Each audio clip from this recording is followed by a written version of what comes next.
last couple of months. Thank you. KPFA, KPFB Berkeley 88.1, KFCF in Fresno.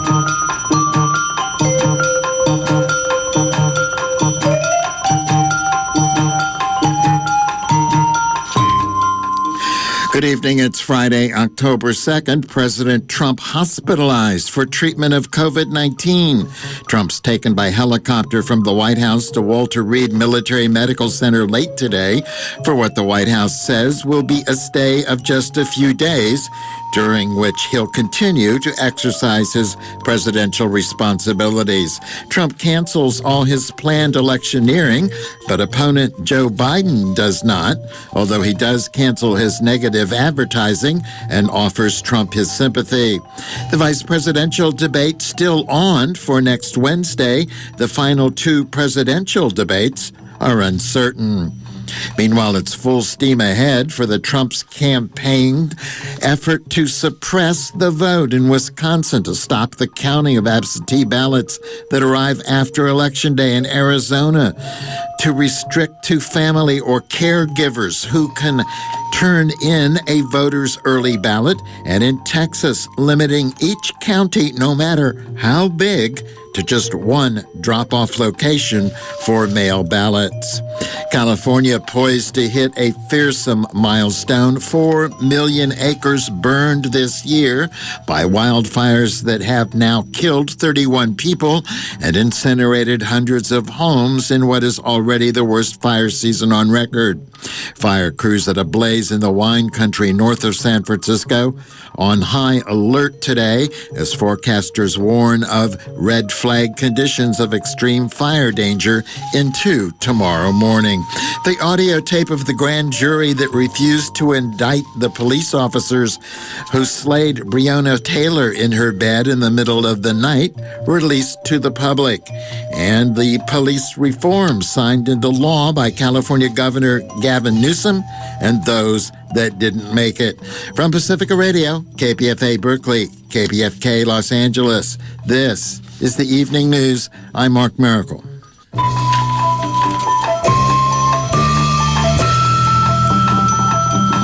Stricken by COVID-19, a feverish and fatigued President Donald Trump was taken to a military hospital today after being injected with an experimental antibody cocktail at the White House.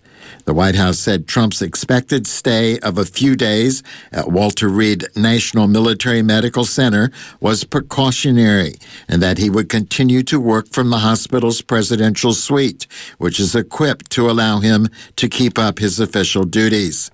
Trump walked out of the White House this evening wearing a mask and gave a thumbs up to reporters, but did not speak before boarding Marine One.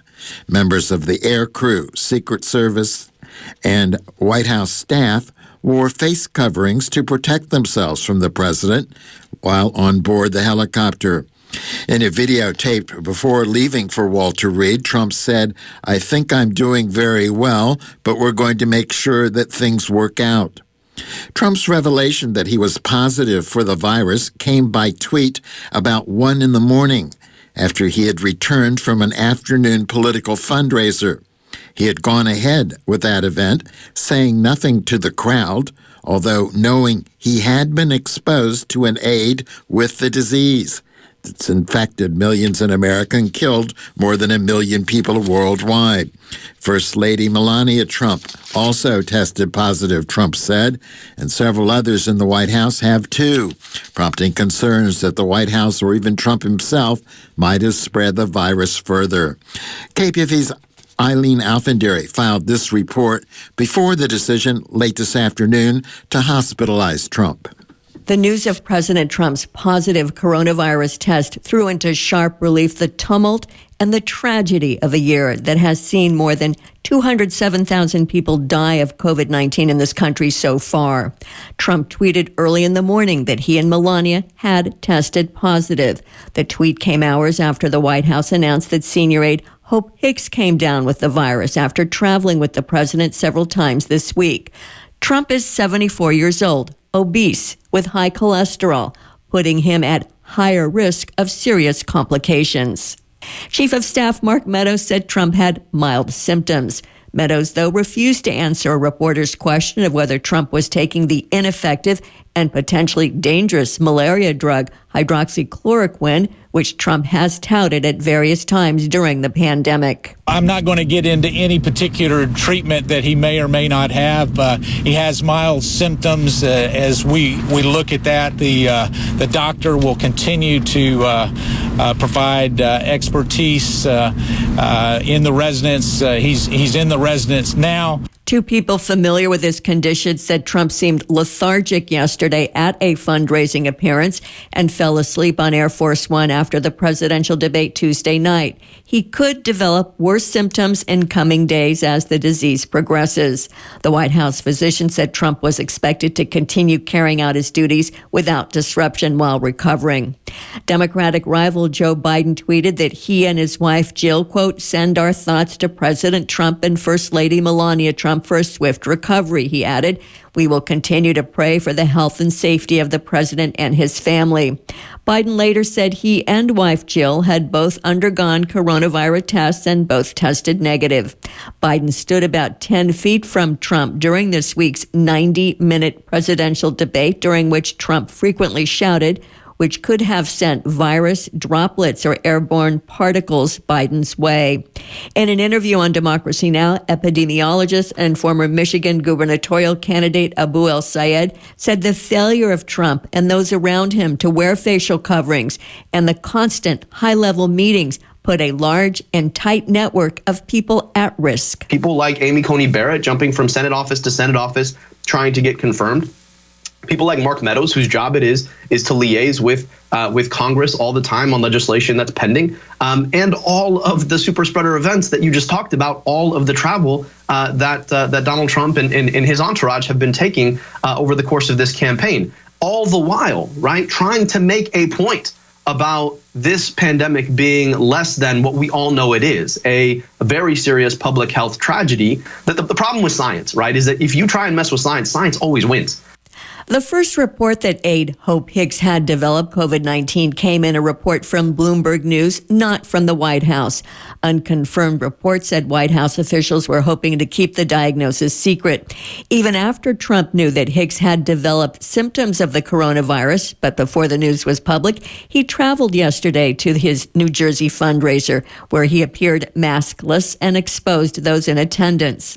Since the coronavirus emerged earlier this year, Trump has refused to abide by basic public health guidelines, including those issued by his own administration, such as wearing face coverings in public and practicing physical distancing. Instead, he has continued to hold campaign rallies that draw thousands of often maskless supporters. He told reporters in May, I feel no vulnerability whatsoever. Several members of Trump's cabinet were undergoing testing for COVID-19, testing negative so far. Vice President Mike Pence, Secretary of State Mike Pompeo, and Treasury Secretary Steven Mnuchin. Also testing negative were daughter Ivanka Trump, son-in-law Jared Kushner, and the Trump's teenage son Barron.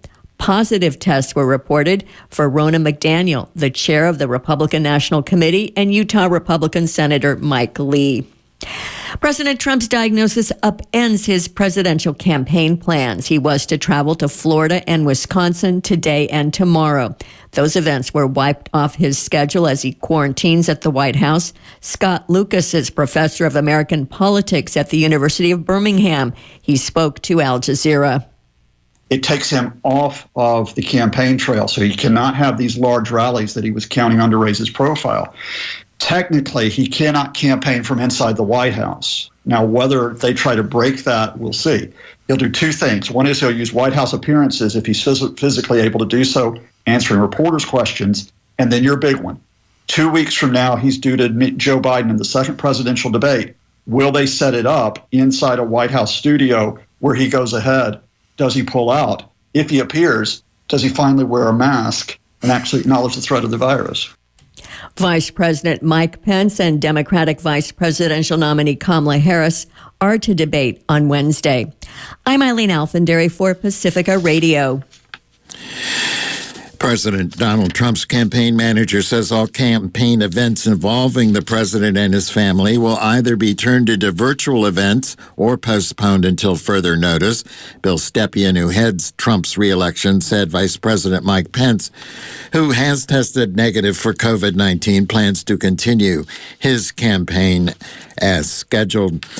Democrat Joe Biden offered sympathy to President Trump over his coronavirus diagnosis today, while casting the moment as a reminder of the worldwide health crisis that has hit the United States particularly hard. After he and his wife Jill tested negative for COVID-19 earlier in the day, Biden kept to his schedule and traveled to Grand Rapids, Michigan for a campaign event. Speaking from the parking lot of a union hall while wearing a mask, Biden said that Trump's diagnosis is a bracing reminder to all of us that we have to take this virus seriously. Be patriotic. It's not about being a tough guy. It's about doing your part. Wearing a mask is not only going to protect you, but it also protects those around you. Your mom, your dad, your brother, your sister, husband, wife, neighbor, coworker. Don't just do it for yourself. Do it for the people you love. Biden has long offered a contrast to Trump in substance and style when it comes to the coronavirus, which has killed more than 205,000 Americans. He's issued multiple plans for dealing with the public health and economic implications of the pandemic, while Trump has largely left state and local officials to create their own guidelines and has often disagreed with his own public health experts.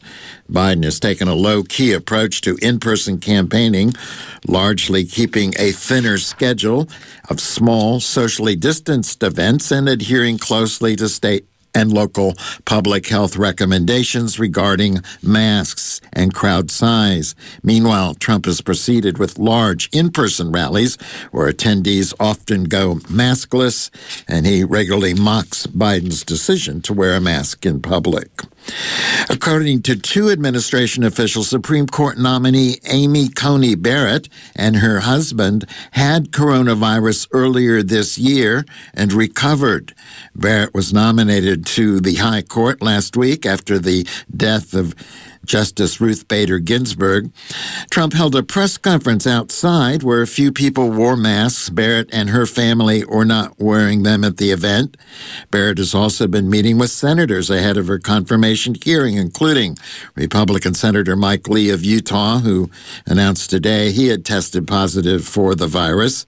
Also, the president of the University of Notre Dame, the Reverend John Jenkins, who also attended that White House event for Coney Barrett, has announced he's tested positive for the coronavirus.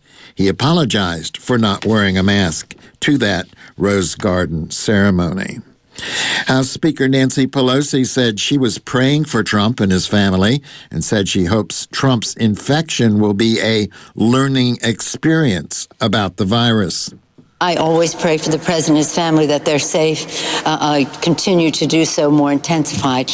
And I know that he'll have the best of care.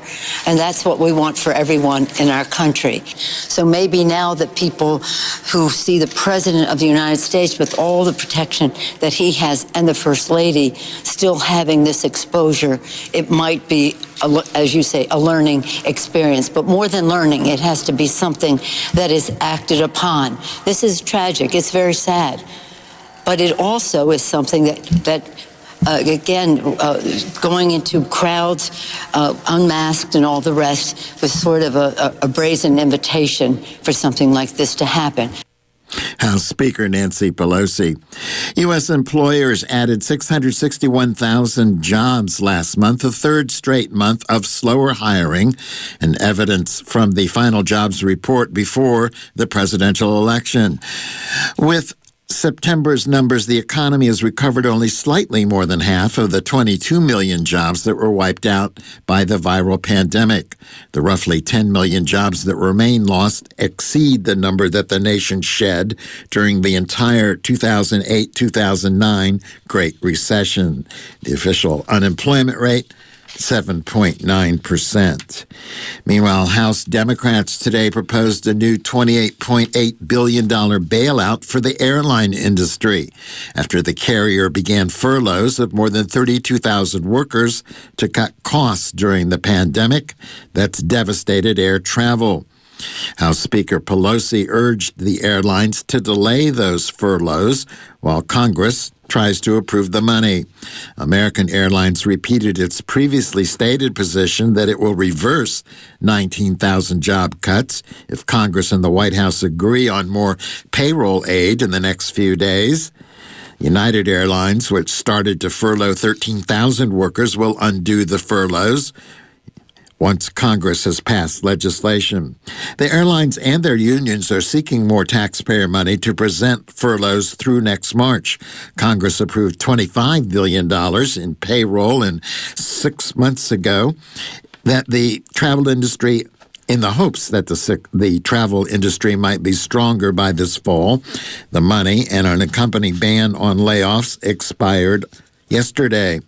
There's widespread support in Congress for giving the airlines another $25 billion, but the plan bogged down as congressional Democrats in the White House failed to agree on larger pandemic relief measures. Until now, lawmakers have avoided giving money into just one industry, while others are also struggling.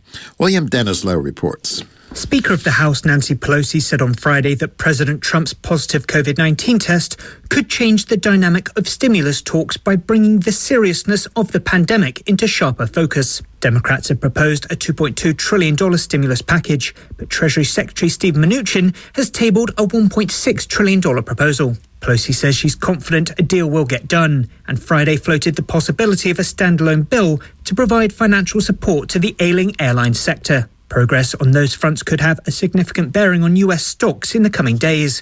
William Danslow, New York. You're listening to the evening news on KPFA Berkeley, KPFK Los Angeles, KFCF in Fresno. World leaders sent their best wishes to President Trump and his family today following his diagnosis of COVID-19 infection, and included messages from North Korean leader Kim Jong-un. He sent a message of sympathy, wishing that Trump and his wife Melania would recover from the COVID-19 illness. And also, Russian President Vladimir Putin extended his wishes for a speedy recovery to the U.S. president and expressing sincere support in this difficult moment. India's COVID-19 fatalities are closing in on 100,000, with another 1,095 deaths reported in the last 24 hours. The update by the Health Ministry today raised India's death toll to 99,773. Its reported deaths are low for a country with nearly 1.4 billion people and more than 6.3 million confirmed cases. Experts say India may not be counting many fatalities. The ministry also reported 81,000 new cases. Total cases jumped from 1 million in mid-July to more than 6 million in less than 2.5 months. Shashoshi Mukherjee reports from New Delhi. India recorded over 1,000 deaths in the last 24 hours, pushing the death toll to just shy of the 100,000 mark. The country has been reporting the world's highest daily rise in COVID-19 cases. India is seeing a steady increase in the number of cases, with more than 80 to 90,000 new infections being recorded every day since late August. At the same time, the Indian government released a new set of guidelines for the fifth stage of unlocking the economy. Under Unlock 5, limits for people gathering outdoors have been removed. Cinema halls can reopen from the 15th of October, but with only 50% capacity. State governments can make a call on whether they would also like to open schools from the same date. Shreyoshi Mukherjee, New Delhi. Expected powerful winds did not materialize, allowing fire crews a chance to make some gains against a blaze in California's wine country. But fire officials say winds of up to 30 miles an hour are still forecast to push through the hills of Napa and Sonoma counties into tomorrow morning. The glass fire, which exploded in size earlier in the week, is threatening more than 28,000 homes and other buildings. Officials also say the death toll increased to 31 people after a person burned in a fire sparked by lightning in mid-August died from their injuries. Karen Argood reports from Napa. The glass fire incident started early Sunday morning east of Calistoga in Napa County and merged with 2 other fires. Even though red flag warnings continue through to Saturday, CAL FIRE says crews are making some progress with 6% containment. CAL FIRE Public Information Officer Eric Hernandez. Basically, what that means is there is fire still in certain areas. However, it means that the fire has, we've put a line down and we know that the fire is not going to spread in that particular area. More than 2,000 personnel are battling the fire with over 350 fire engines, 49 water tenders, 22 helicopters, and 83 dozers. So we do have a lot of resources. As weather permits, we're able to have helicopters and our air tankers make drops at different areas. So hopefully the weather continues to cooperate. Right now it's low visibility, a lot of smoke in the area. So it makes it a little bit challenging for our overhead crews. In total, 437 Napa County structures and 150 Sonoma County structures were destroyed by the blaze as of Thursday night. CAL FIRE says nearly 29,000 structures remain threatened. Hernandez says they've been inundated with calls from people asking about the status of their property. CAL FIRE inspection team is now working relentlessly to get this information out. So what we're doing right now is we're doing damage assessment reports with our teams on the ground. These reports are being compiled into a database where we're going to provide and be releasing a web page to the public so that they can enter their address and they'll have access to the inspection report. And that inspection report will detail what the status of their property is. And that basically includes whether the property was damaged, destroyed, or whether it wasn't impacted by the fire. The world-famous Napa Valley is suffering from damage caused by the wildfire. Landmarks destroyed or damaged in the fire were Chateau Boswell Winery north of St. Helena and Castello de Amorosa. Estimated it lost 10,000 cases of wine, as well as a number of buildings at the Meadowood Resort, which suffered damage, including the 3-star Michelin restaurant. 5-star resort Calistoga Ranch is also gone. It's been a long season for firefighters, says Hernandez. Most of them have been going since the middle of July without rest here in the northern part of the state. But Hernandez says morale is still good. You know, the morale right now, everybody's, putting their head down. This is not the first time that we're in a fire. This is not the first time that we come together, not only as a community, but as a state. And with the assistance of different resources from coming in from different areas, everybody's in good spirits. Hernandez says the community has been awesome to work with and very supportive, which makes all the difference to the firefighters. Every time, we're driving downtown St. Helena, in and out, everybody's just waving. We enjoy seeing the smiles. That's fuel for us. That's what we're here for, to serve our community, and we're going to continue doing so. CAL FIRE reminds residents that we are only at the beginning of fire season and to stay vigilant. Typically October, we have high winds. Stay prepared and, be patient. We understand that it's difficult being away from their homes, but we're going to do everything we can. All the men and women that are putting countless hours into this operation. So our main mission is to look out for not only the life and safety of the community members, but also to ensure and try to extinguish this fire so we can get everybody back in their homes and jobs. In the past 3 years, California wildfire estimated damages are in excess of $10 billion. Not to mention the costs of California's record-breaking heat wave this year and the fact that the fires are coming in the middle of an economically catastrophic pandemic. Napa and Sonoma counties are also approaching the anniversary of the 2017 fires. Reporting from Napa County for Pacifica Radio KPFA, I'm Karen Argood. Bay Area air quality officials have extended a spare the air alert through next Tuesday. Smoke from the glass fire has caused unhealthy air conditions in large portions of the Bay Area. KPFA is winding up its second week of its fall fund drive today. Just a few days left to go as we attempt to raise the $450,000 necessary to keep this radio station on the air, to keep broadcasting, to keep the KPFA Pacifica Evening News on the air each night at 6. That's the program to which you are listening right now. Tonight I have been asked, commanded, challenged, instructed, ordered to somehow persuade, cajole 30 of you listening to the newscast to become financial contributors to this listener-sponsored radio station. I need 30 donations from those of you who are listening out there tonight. You can call it in at 1-800-439-5732, or you can type it in on your keyboard at our website at kpfa.org. That's 1-800-439-5732, or online at kpfa.org. For each of you 30, we will be happy to provide you with KPFA's Political History collection of interviews and lectures and presentations entitled Don't Believe the Hype.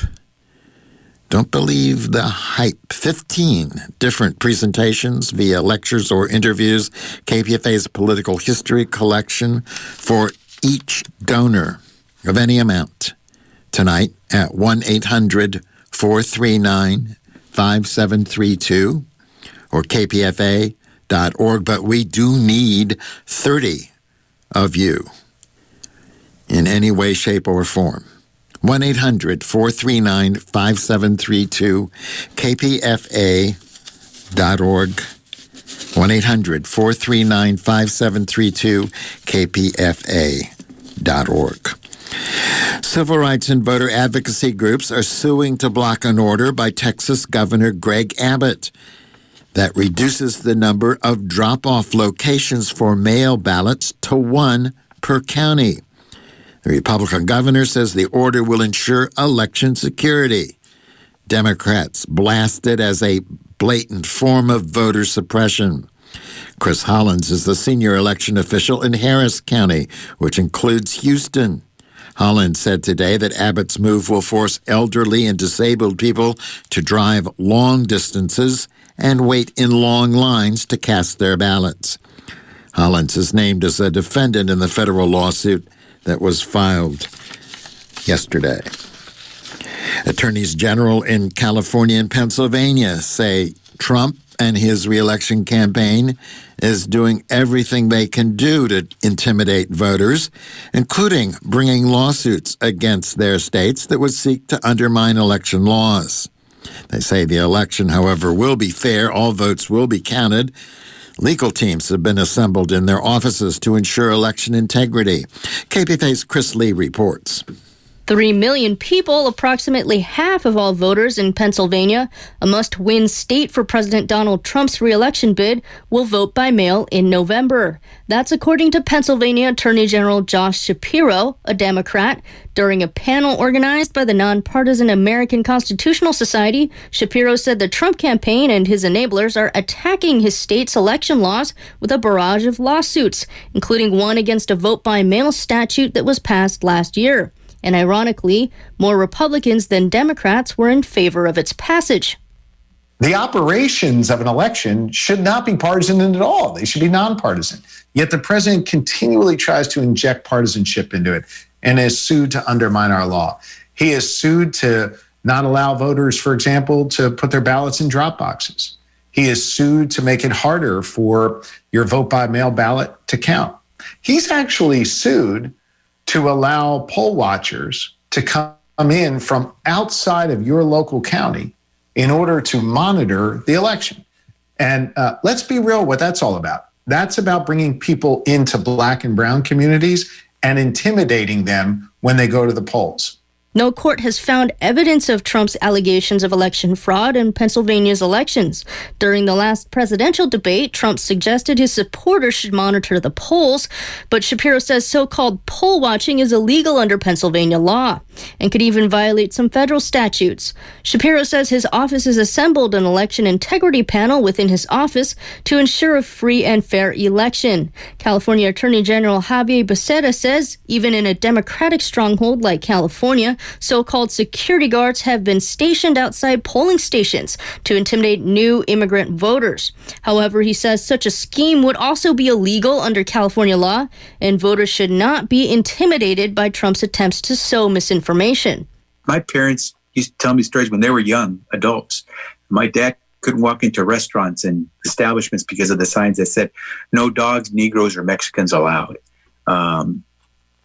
There are a lot of reasons why we should have fear.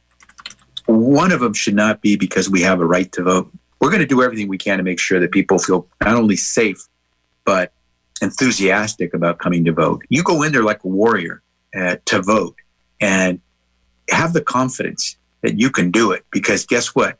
We've got your back. Josh Shapiro in Pennsylvania, a whole bunch of folks here in California, we're going to have your back. Both Becerra and Shapiro joined over 20 other state attorneys general who sued the Postal Service for service delays caused by operational changes enacted by Trump appointee Postmaster General Louis DeJoy. While much has been made of the post boxes and mail sorting machines that were decommissioned, the operational changes are what's at question in their lawsuit.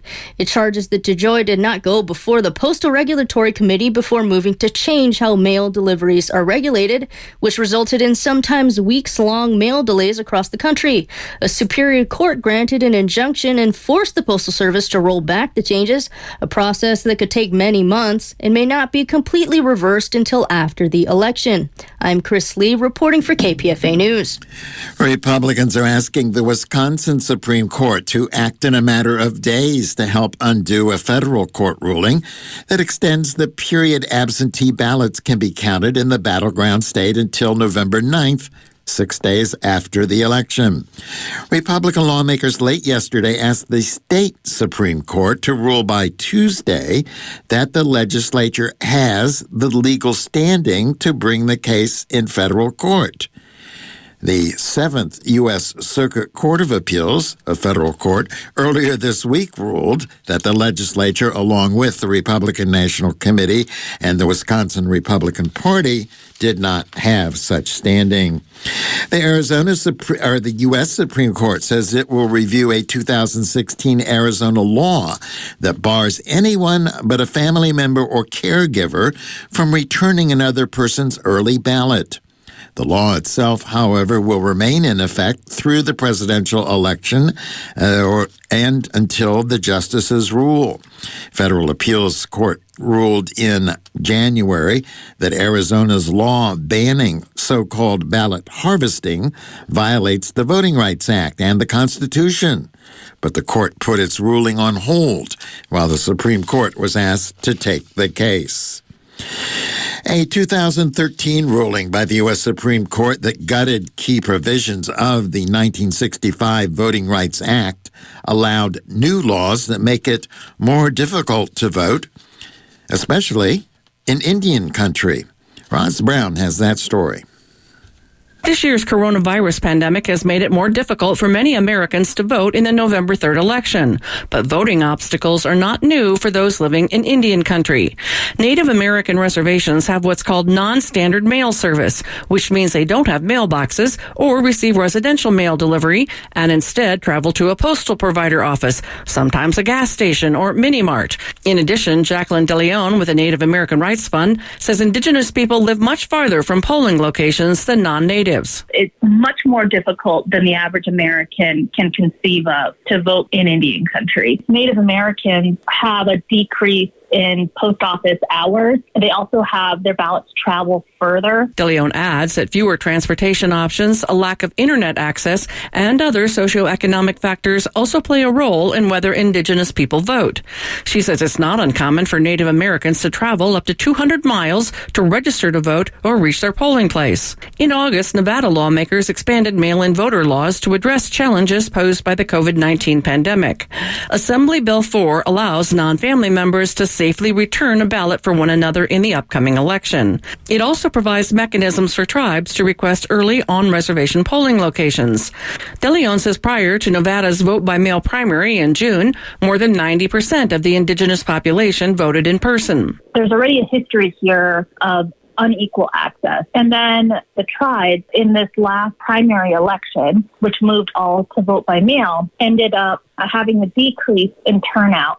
More than 52,000 people identify as Native Americans in Nevada. Earlier this month, a federal judge ruled Nevada can move forward with its new vote-by-mail law after rejecting a lawsuit filed by President Donald Trump's re-election campaign to stop it. Support for this reporting was provided by the Carnegie Corporation of New York. For Public News Service, I'm Roz Brown. And this is the evening news on KPFA in Berkeley, KPFK in Los Angeles, KFCF in Fresno. It's an hour-long newscast. Airs each night at 6. And there's a half-hour edition on the weekends, and it is archived online at kpfa.org.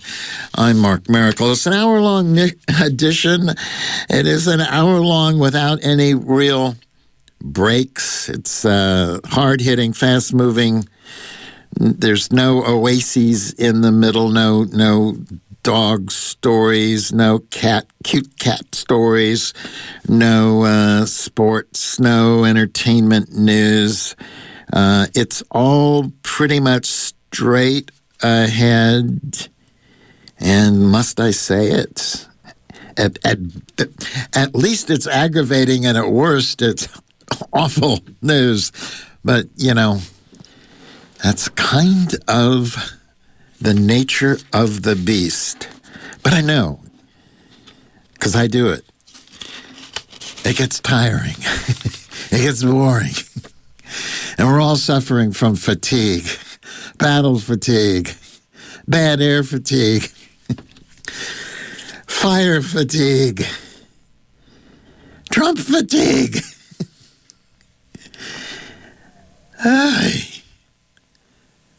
Well, I'm asking at least 30 of you to hang in there with us to get through it.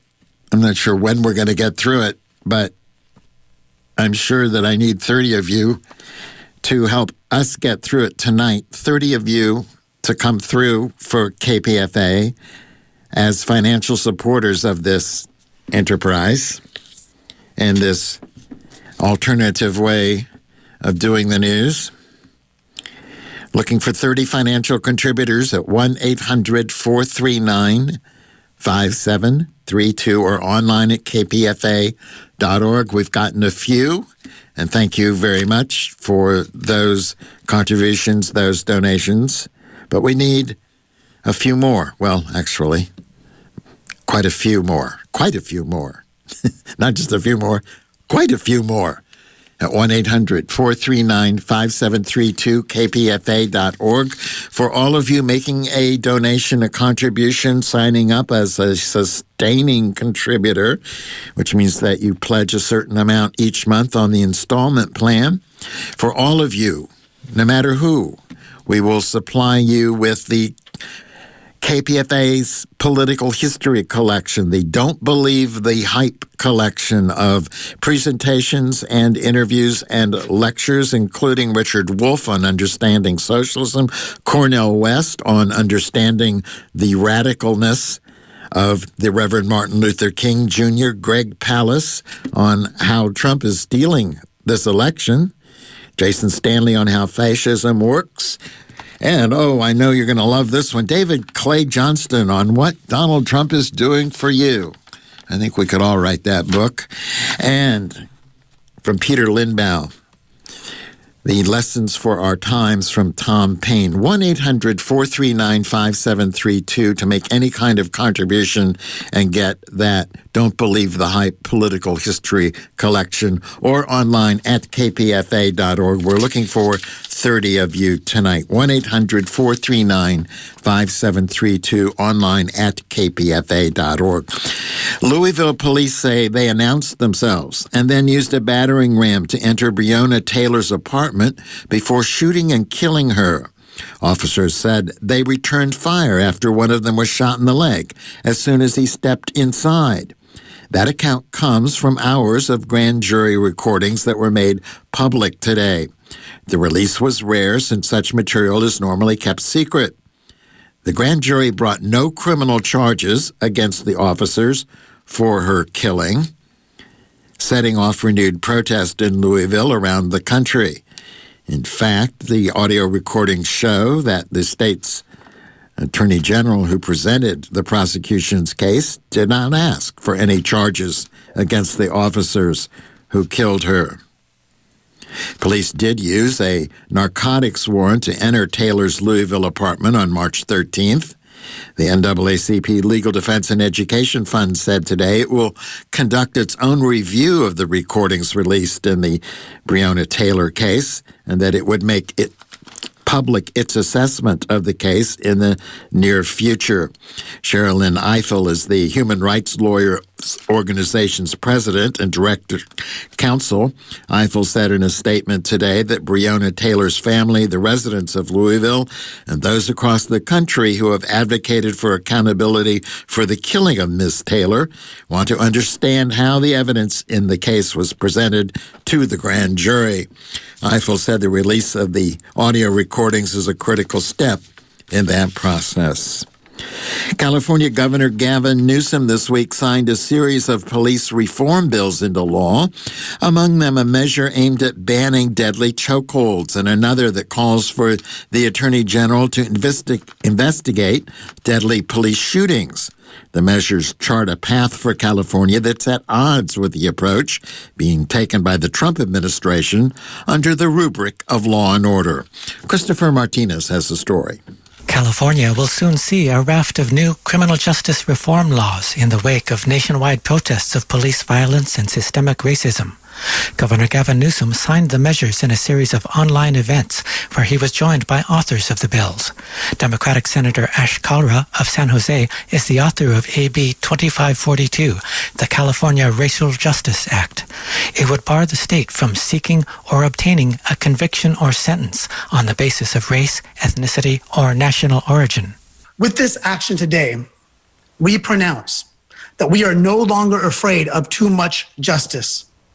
This is a transformational moment in our nation's history, where we are not simply tinkering around the edges, but are starting a sincere journey of rooting out the institutional racism ingrained in our criminal justice system.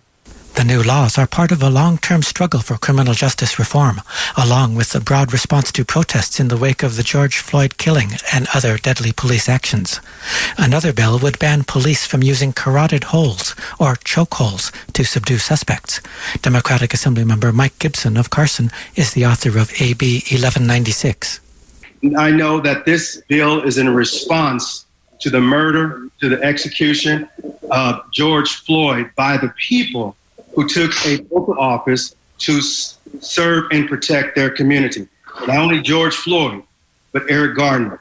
And also Fernand Vincent Valenzuela, who was a young man who lived here in California, who lost his life due to one of these restraints being placed on him. He, like many others, have cried out, "I can't breathe."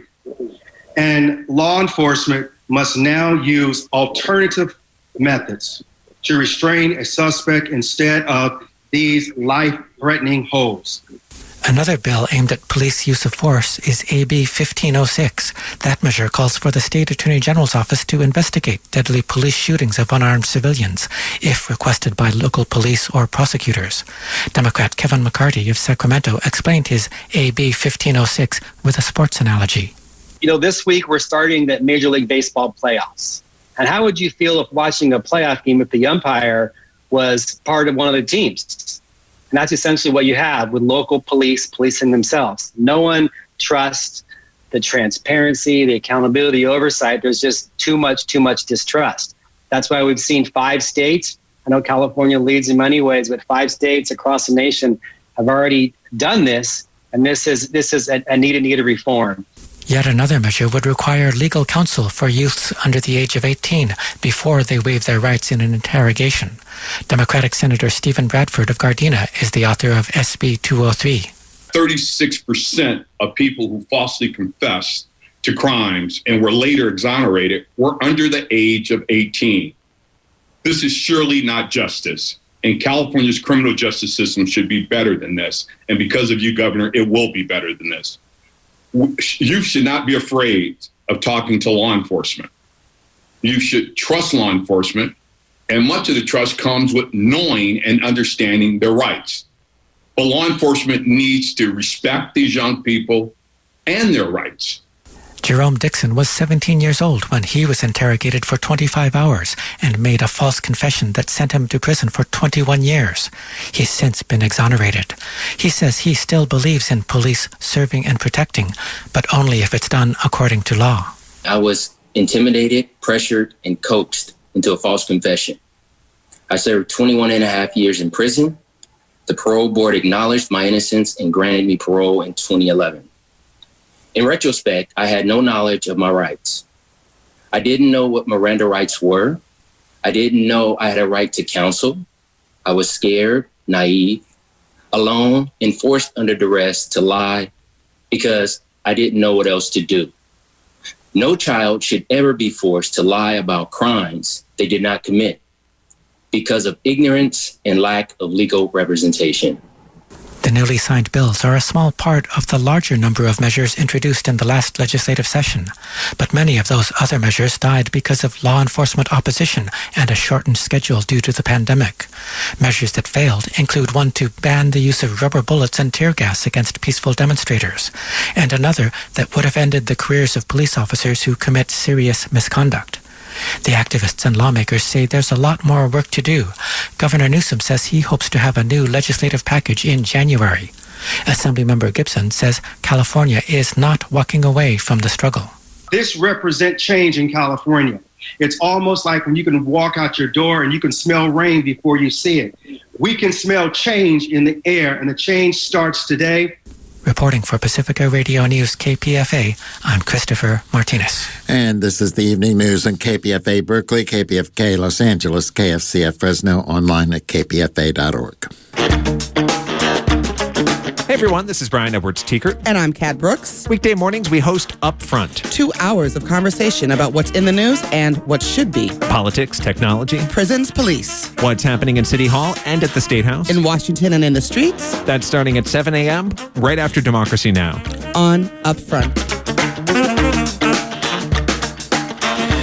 And as we wrap up the second week of the fund drive here at KPFA tonight on the evening news, we are looking for 30 listeners to the evening news, 30 of those of you who are listening tonight at least, to financially support this broadcast by making a donation or a contribution, hopefully maybe even considering becoming a sustaining supporter by pledging a certain amount each month. It could be $5 a month, it could be $7.50 a month, could be $11.25 a month.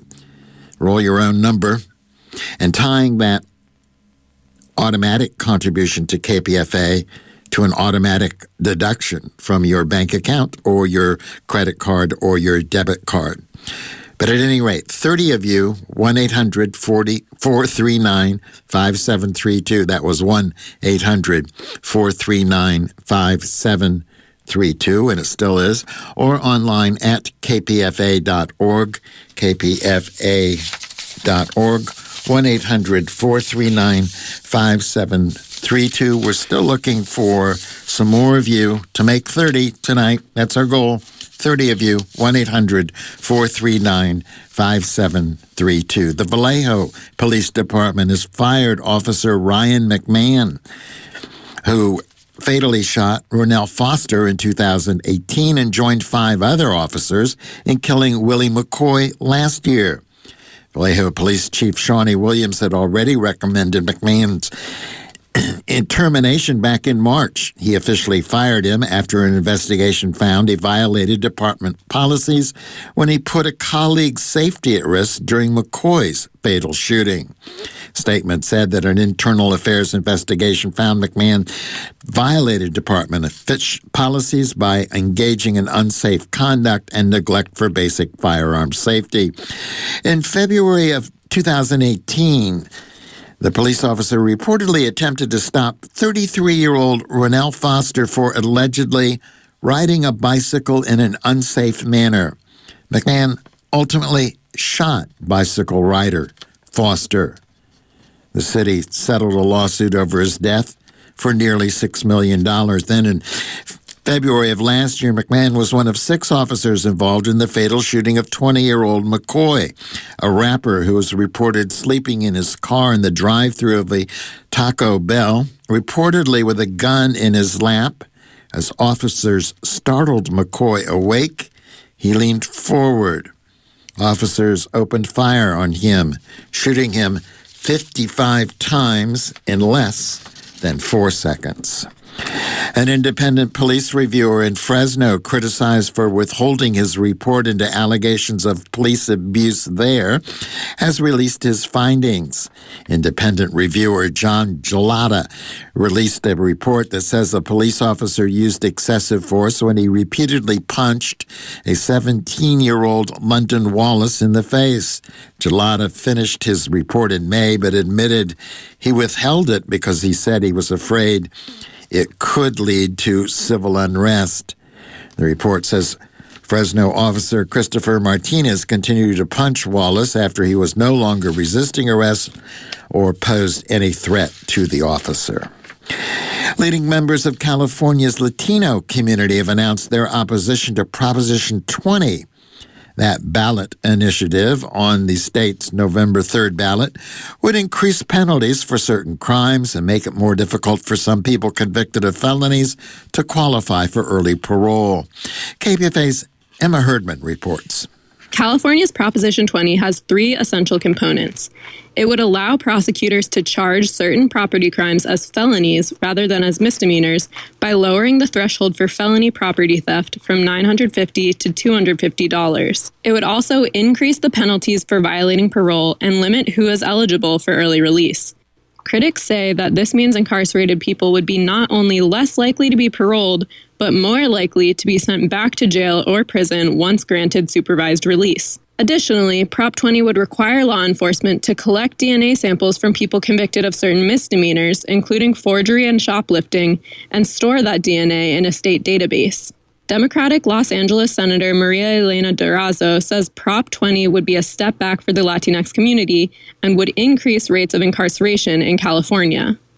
And if this initiative were to pass, we would be going back again, increasing incarceration, spending taxpayer dollars on a criminal justice system that didn't work. It didn't work for the community, didn't work for the taxpayers, didn't work for poor people, for immigrants, for people of color, our youth, for victims of crime. And it doesn't even work for law enforcement. Let's be honest about it. So what's the point? What's the point? California's focus should be on the reforms, building on them, going forward, and not backwards. And Prop 20 takes us backwards. Beyond the concerns that Prop 20 would increase over-policing for nonviolent crimes, critics warn that it would be especially harmful to enact during the COVID-19 pandemic. Alex Sanchez, executive director of Homies Unidos, says that incarcerated people in California are already at higher risk of contracting COVID-19 due to unsafe conditions and overcrowding, and that passing Prop 20 would only worsen mass incarceration in California. People are dying every day because they cannot have that social distance. Now, can you imagine overpacking the prisons again by individuals during a pandemic, during a crisis that we know is going to last through next year or more? The Department of Justice estimates that a Hispanic male has a 1 in 6 chance of going to prison during his lifetime. Critics say that Prop 20 is a step back from criminal justice reform and that it seeks to reduce recidivism. Activist Dolores Huerta, president of the Dolores Huerta Foundation and co-founder of the United Farm Workers Union, says that the people of California do not want more incarceration. They want an investment in providing people with the necessary resources to thrive. We have seen so many people protesting on the streets. They want to see our tax dollars go to more counselors, family counselors, to mental health, all of the things that prevent people from going to prison, more money to come into our schools.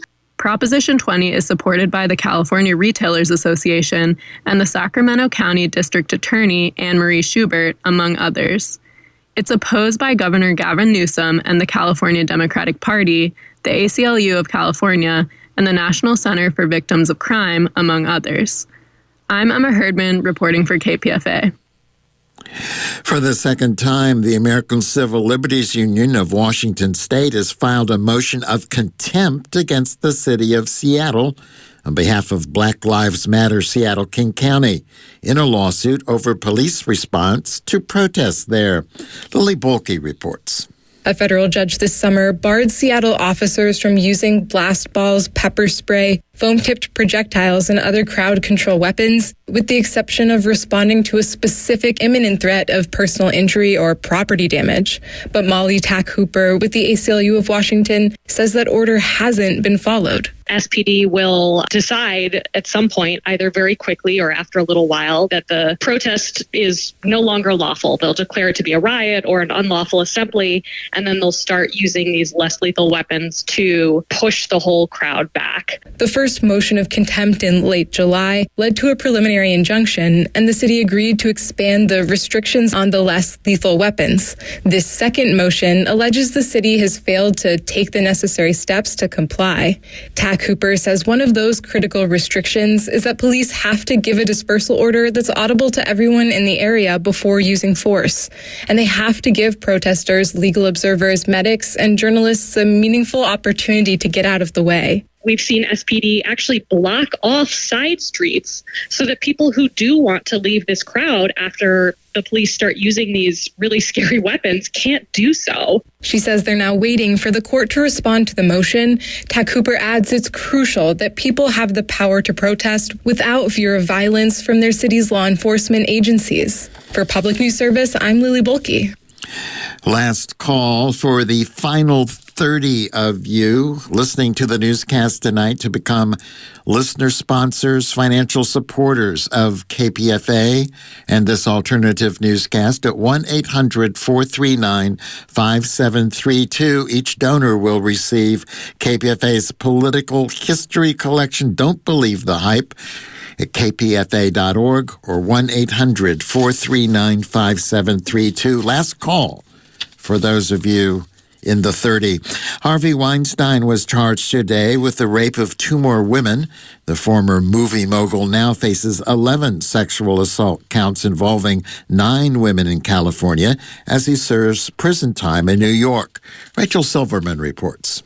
The additional charges, 3 new felony counts each of forcible rape and forcible oral copulation, stem from encounters involving 2 accusers. Both women say Weinstein raped them at a hotel in Beverly Hills. He now stands accused of raping and sexually assaulting 5 women in Los Angeles County from 2004 to 2013. He's already serving a 23-year sentence in New York. Rachel Silverman, San Francisco. A 55-second reprieve for you to come into that circle of 30, 1-800-439-5732 or kpfa.org, 1-800-439-5732 or kpfa.org to round out our 30 here in the final 33 seconds. 1-800-439-5732, kpfa.org. Partly cloudy with highs in the mid-70s around the San Francisco Bay tomorrow. Further inland, sunny and continued hot with highs in the mid-90s. In the central San Joaquin Valley tomorrow, sunny skies, highs in the mid-90s, and that'll be ditto for Los Angeles, sunny with highs in the mid-90s tomorrow. That's it for the news tonight. I'm Mark Miracle. Good evening.